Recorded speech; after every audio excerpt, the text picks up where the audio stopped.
These aren't just any old coins. These are the kind of rare finds that have sold for tens or even hundreds of thousands of dollars.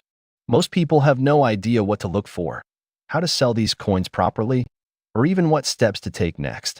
The biggest mistake people make: walking into a pawn shop and walking out with pennies compared to what their coin is actually worth, or even what steps to take to make sure you don't get the biggest mistake people make ever. I'll walk you through what makes these coins valuable, what condition matters, and what you should do if you find one. Let's jump right in. First up, the 1932 D Washington quarter, a coin that serious collectors are always searching for. This one was graded MS66 by PCGS and sold for an incredible $82,250. Here's what makes this coin special. 1932 is the very first year the Washington quarter was minted, and the D mint mark from Denver makes it a key date. Even if your 1932 quarter isn't in perfect condition, it could still be worth a solid amount. But if it's in near pristine shape like this one, you're looking at a life-changing coin. And here's a tip: grading your coin can make a massive difference. A higher grade equals higher value. This coin graded 66, just a few steps away from the perfect score of 70. And remember, timing matters. The collectibles market goes up and down, and right now, it's booming. Coins like these are selling at record highs. Moving on to the next one, this is what we call a sleeper coin. Not many people know to look for it, but this 1968 Roosevelt dime sold for a stunning $45,600. So what's the secret here? This particular dime is a proof coin. It has that mirror-like background collectors love. But here's the real kicker: it's missing the S mint mark. That's a major mint error. All proof dimes from 1968 were made in San Francisco and should have the S mark. If it's missing, that coin is rare. The one in this example graded proof 69, just 1 point away from perfection. And even though it shows a copper edge, that's not a problem. It's the missing mint mark and proof designation that drove the price through the roof. You won't likely find this coin in your spare change, but you might find inherited coin collection. So look closely. Now check this out. A 1949 Jefferson nickel that sold $4.32,900. Here's why. This is what's called a D over S mint mark error, a pretty rare mistake during production. On the reverse, if you zoom in above Monticello, you'll see the D punched over an S, a double strike error from the mint. Add to that, this coin has full steps, which means the details on Monticello are fully visible, something that's very hard to come by. The grade on this one? S67. Extremely high. Mint error and that high grade. This coin fetched a price most people nickel. Let's keep going. This next coin is legendary. That we're talking about the 1909 VDB Lincoln cent, the very first year of the Lincoln penny. This one was graded proof 67 plus red-brown by PCGS and had a CAC sticker, which we'll talk about in a second. The final sale price? $258,500. Yes, over $250,000 for 1 penny. This coin is so valuable because of several reasons. It's a proof, which gives it that shiny, detailed appearance. It's a VDB coin. Those initials on the reverse are from the original designer, Victor David Brenner. And this one has beautiful rainbow toning. You can see shades of pink, orange, and green glowing across the surface. That toning is natural and increases the value dramatically. But the CAC sticker? That's the cherry on top. It's a seal of approval from a respected third-party company that confirms the coin looks even better than most others of the same grade. Coins with CAC stickers can sell for 20 to 40% more. Now let's talk about one of the most famous coins in U.S. history, the 1943 bronze Lincoln penny. Most 1943 pennies were struck on zinc-coated steel planchets because copper was being used for World War II ammunition. But a few rare errors slipped through and were struck on the old bronze planchets. This is one of those coins. This example, graded 58 Australian dollars by PCGS with a CAC sticker, still sold $4,305,500. Even though it wasn't in perfect shape, there's visible wear. It didn't matter. That's how rare this coin is. If you find a 1943 penny that sticks to a magnet, it's steel. But if it doesn't, get that thing tested. It might be bronze. Again, these aren't coins you just stumble across every day in your pocket, but they do turn up in old collections.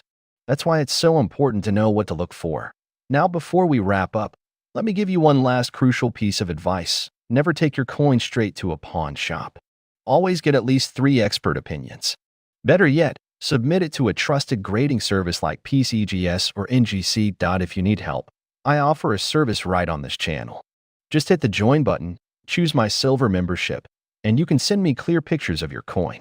I'll personally tell you what you're holding and what to do next. It's completely optional, and you can cancel anytime.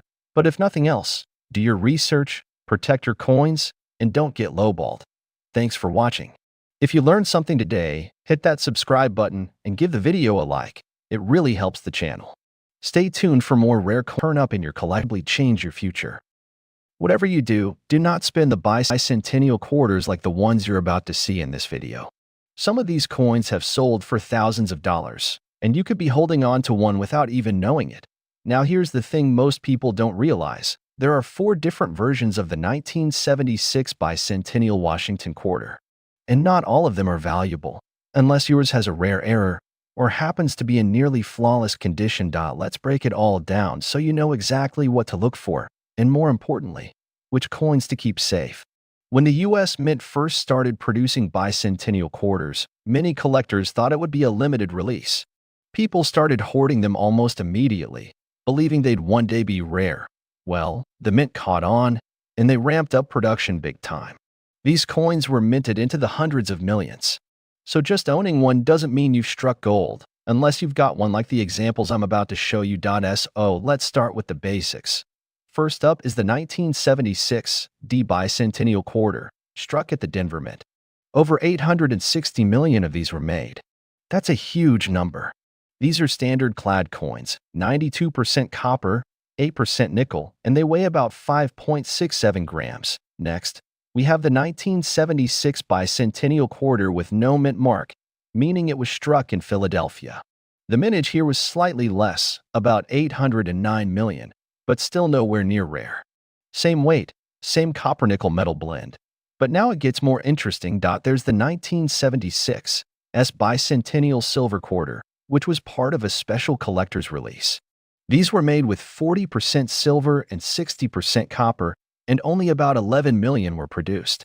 That's a big drop from the hundreds of millions earlier. These weigh slightly more at 5.75 grams, and the silver content alone gives them added value. And finally, there's another 1976 bicentennial quarter, but this one isn't silver.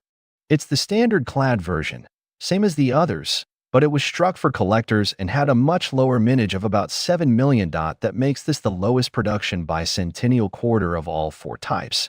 And before we move on, yes, these coins were designed by Jack L. AHR, whose initials you might spot on the reverse side beneath the drummer boy. He designed this special reverse to celebrate America's 200th birthday. All right, now let's talk money. How much have some of these quarters actually sold for? Let's start with a big one. A 1976 bicentennial quarter sold for $3,246 at auction. Why? Well, this wasn't just any quarter. It was certified by PCGS in Mint State 65, which is a high grade, and more importantly, this coin had a double die obverse, designated as FS 101. That means during the minting process. The coin was struck with a slightly misaligned die, creating a doubling effect on the front. You can usually spot this doubling in areas like the word Liberty, the motto In God We Trust, and the date 1976. To the untrained eye, it may just look like a bit of blurring, but under magnification, it's a clear and highly sought-after mint error. Collectors go crazy for these, especially when the coin is in great condition. Need a reason to check your spare change. This one coin, worth just 25 cents, sold for over $3,000. But wait, there's more. Another bicentennial quarter, this time in 1976, as 40%